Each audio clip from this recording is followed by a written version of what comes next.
O deputado italiano Luiz Roberto Lorenzato agradeceu em vídeo pela ajuda do governo brasileiro que desbloqueou máscaras e respiradores que já tinham sido adquiridos pela Itália, mas estavam presos no aeroporto.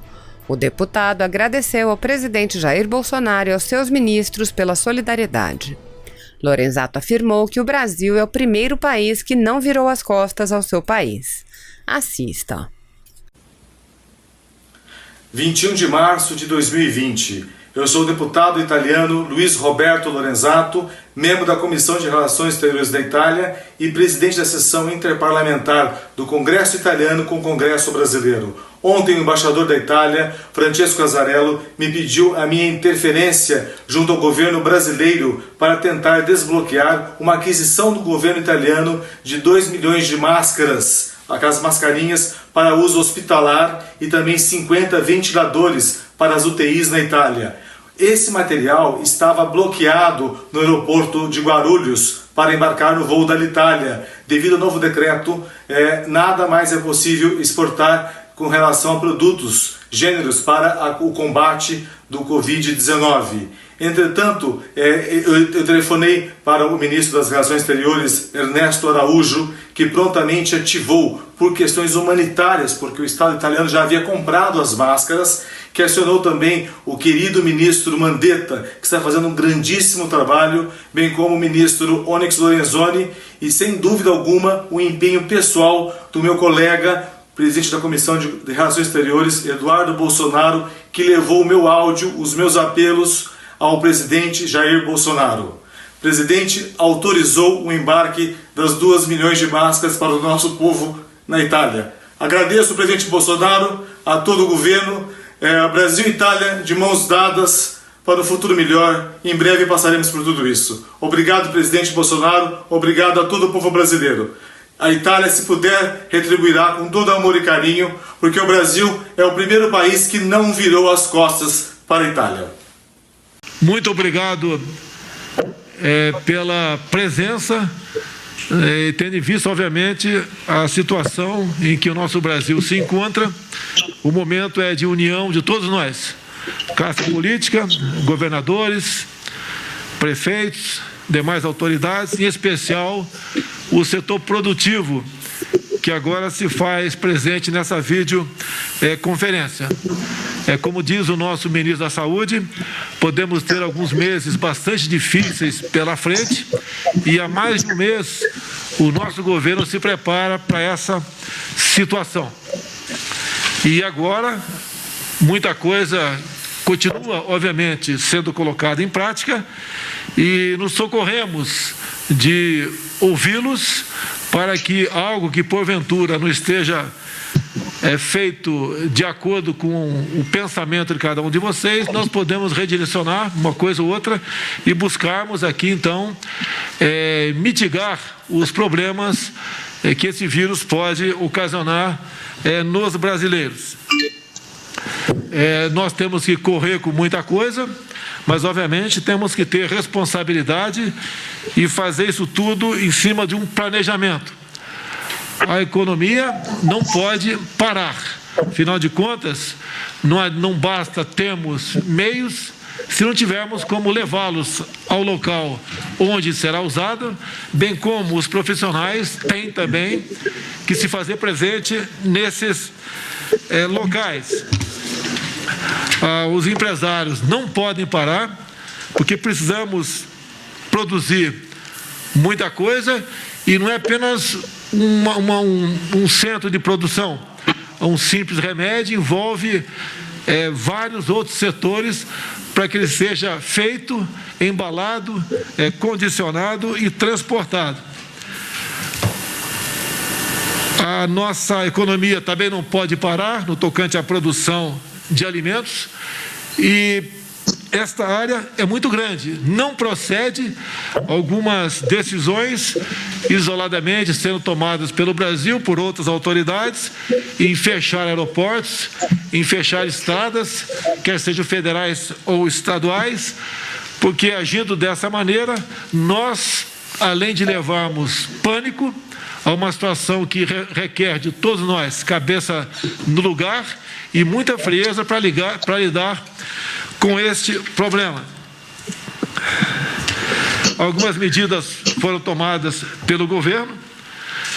Nas últimas semanas, 35 propostas do setor produtivo chegaram à nossa mesa, onde uma parte considerável foram implementadas e outras estão em fase final, tendo em vista a urgência que o momento assim o requer. Título de curiosidade, o apoio da classe política, o legislativo aqui, através do nosso ministro da Secretaria de Governo, o general Ramos, em contato com os presidentes da Câmara e do Senado, bem como a maioria dos líderes partidários e também as nossas lideranças maiores dentro do Parlamento, que são dos senadores Bezerra, Eduardo Gomes e do major Vitor Hugo. Em comum acordo, os parlamentares abriram mão de 8 bilhões de emendas individuais e de bancada, recurso esse que vai diretamente para o Ministério da Saúde, para que, dessa forma, medidas sejam tomadas no combate ao vírus. Então, nesse momento, senhores empresários, eu vou passar a palavra aqui ao Carlos Costa, o nosso representante aí da economia, para falar por alguns minutos do que a economia está fazendo e as medidas tomadas até o momento. Senhor presidente, demais autoridades, senhores empresários, desde o Carnaval, o Ministério da Economia vem monitorando os impactos dessa pandemia em todo o país. Na época, os impactos econômicos previstos eram mínimos e restritos a alguns setores importadores de peças da China. Nas últimas semanas, a situação se deteriorou em todo o mundo e começamos a adotar medidas para atenuar o impacto da crise. Várias foram tomadas e outras virão com o senso de urgência e responsabilidade que nossa nação precisa. Por um lado, preservar a saúde dos nossos cidadãos e, por outro, garantir que a produção do que chamamos de consumo responsável continue. Temos exemplos de milhões de brasileiros que fazem entregas, caixas de supermercado, atendentes do INSS, funcionários de banco, vendedores de farmácias e tantos outros corajosos que trabalham para manter o nosso país vivo. Sempre compartilharemos as informações do que nós estamos fazendo. O medo é natural e a informação é a maior arma contra o desespero. Nós não estamos em uma corrida de 100 metros, nós estamos em uma maratona. Serão várias semanas e precisamos estar unidos, trabalhando no que é necessário, com todas as medidas de prevenção e responsabilidade para vencermos mais esse desafio. Afinal, a crise é temporária, mas o Brasil é permanente. Nós dialogamos com mais de 200 entidades do setor produtivo sobre pleitos e sugestões para atenuar a crise, de 100% da indústria, do comércio e de serviços. Classificamos cada pedido em 5 dimensões e já começamos a implementar as ações com maior efetividade. Nós resumimos todos os pleitos em 35 ações. Dessas 35, nós já implementamos ou estamos em fase adiantada de implementação de 22 e estamos analisando mais 7.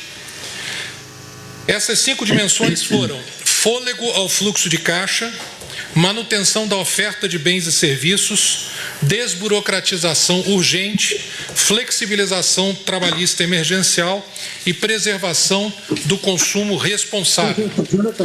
Na dimensão de fôlego ao fluxo de caixa, tão importante para que as empresas continuem operando, principalmente pequenas e médias, que têm muita dificuldade em obter caixa, nós fizemos já o diferimento de impostos federais, já implementamos um novo refis, já suspendemos inscrições em dívida ativa, protestos e execução fiscal.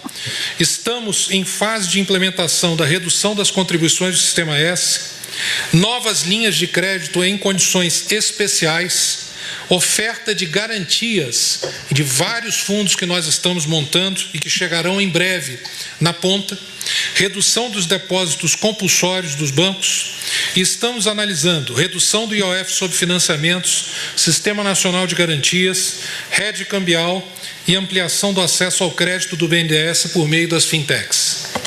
Na manutenção da oferta de bens e serviços, nós isentamos de imposto de importação para medicamentos e produtos relacionados ao Covid-19.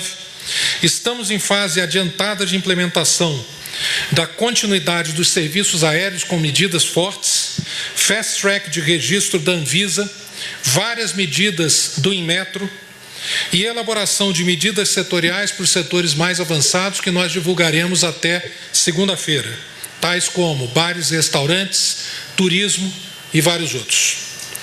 Também estamos já desenhando o desembaraço marítimo acelerado para que, quando as mercadorias em falta cheguem no Brasil, elas já imediatamente saiam do porto sem necessidade de maiores inspeções.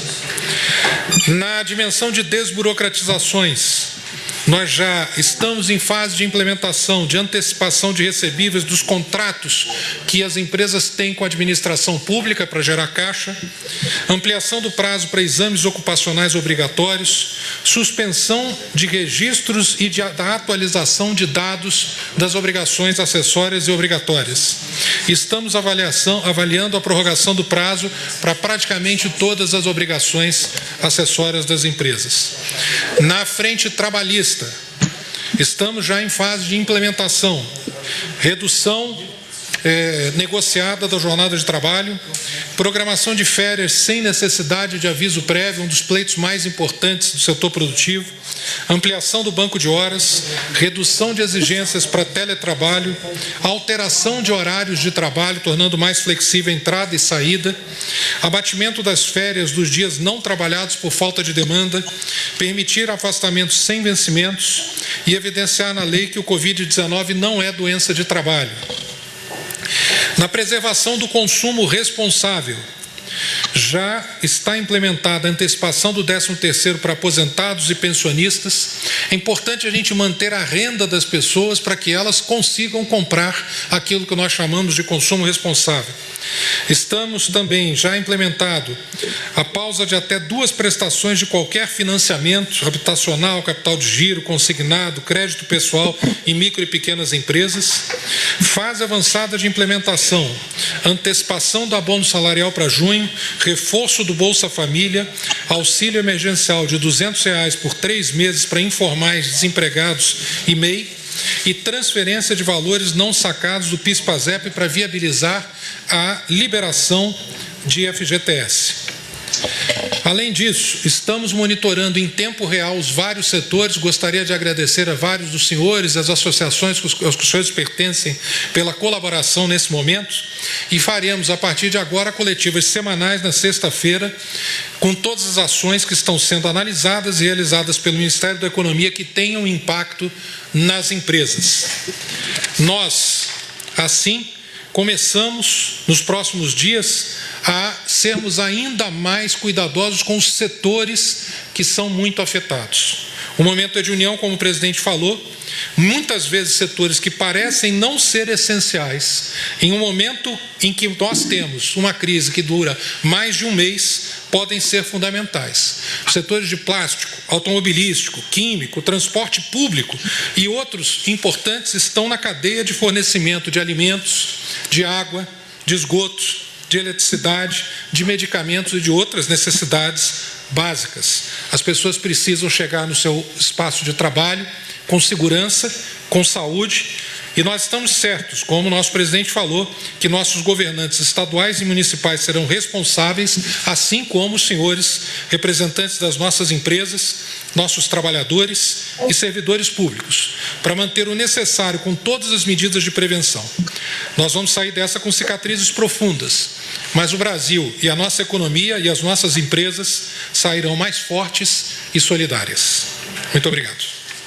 Se você apoia Jair Bolsonaro, curta este vídeo, manifeste a sua opinião e compartilhe para que a vontade do povo brasileiro seja conhecida. Inscreva-se no canal para ter acesso gratuito ao nosso conteúdo. Uma produção Folha Política.